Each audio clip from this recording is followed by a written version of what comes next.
What's up, YouTube? No Power Book 2 Ghost this week, but we still have a lot to talk about. Detective Don Carter is proving to be the man with all the power. Along with being powerful, he's also proven to be the most undetected psycho in the entire Power Book 2 Ghost.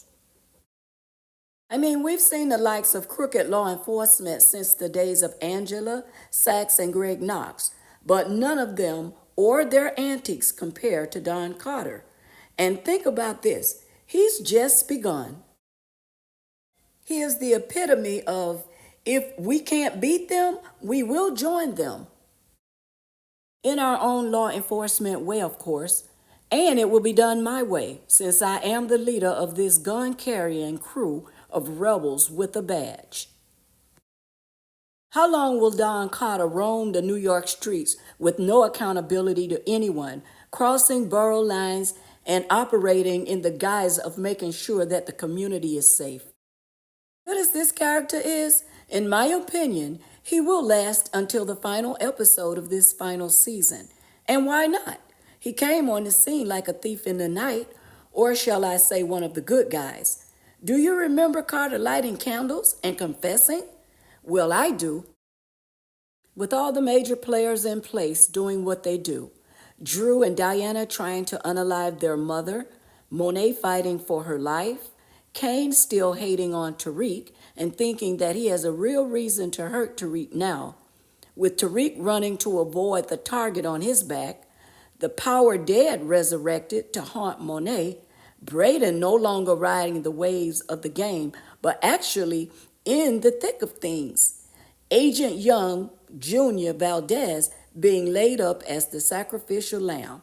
In all this, Carter confesses that he is filled with bitterness, wrath, and anger.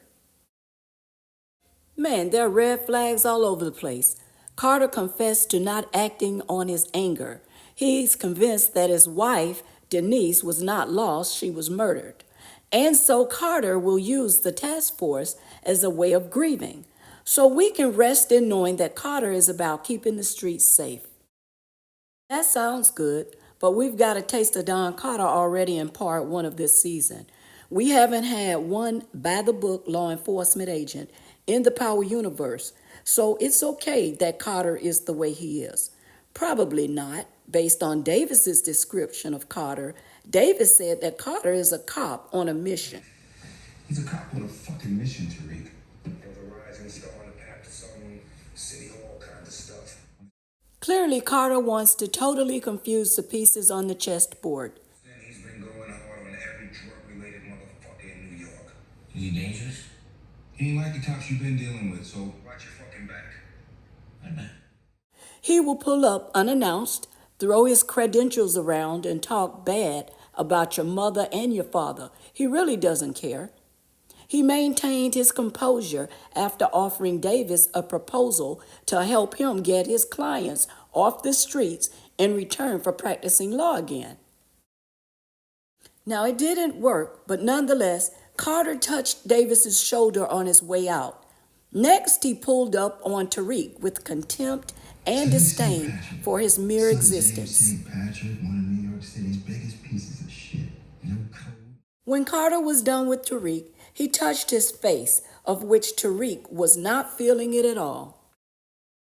Apparently, Carter knows that touch is an effective tool sometimes used as a power equalizer.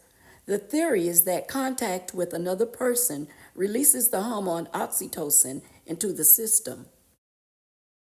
Still shaking trees, Carter pulled up on Obi and touched him while cuffing him. But Carter couldn't get anywhere with Obi, who wanted to make sure that Noma was protected.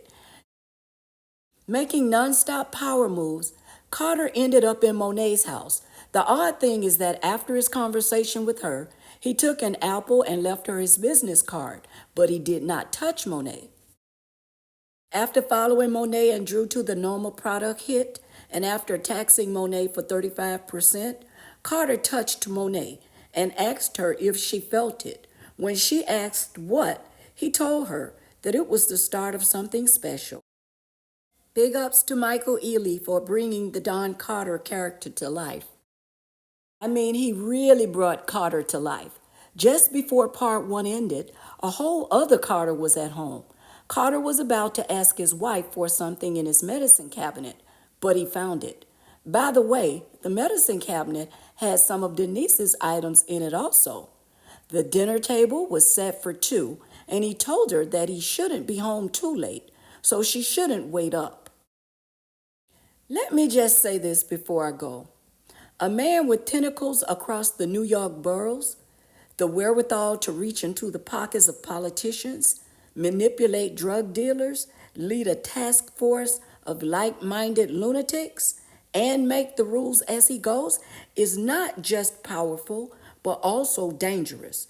This form of absolute power must be stopped. Who will stop him? Well, Tariq has the most to prove, but I don't believe that Tariq can outsmart Detective Carter. But Tariq has people in high places, so we'll just have to wait and see if Tariq, with help, can stop Carter. Until the next time, guys.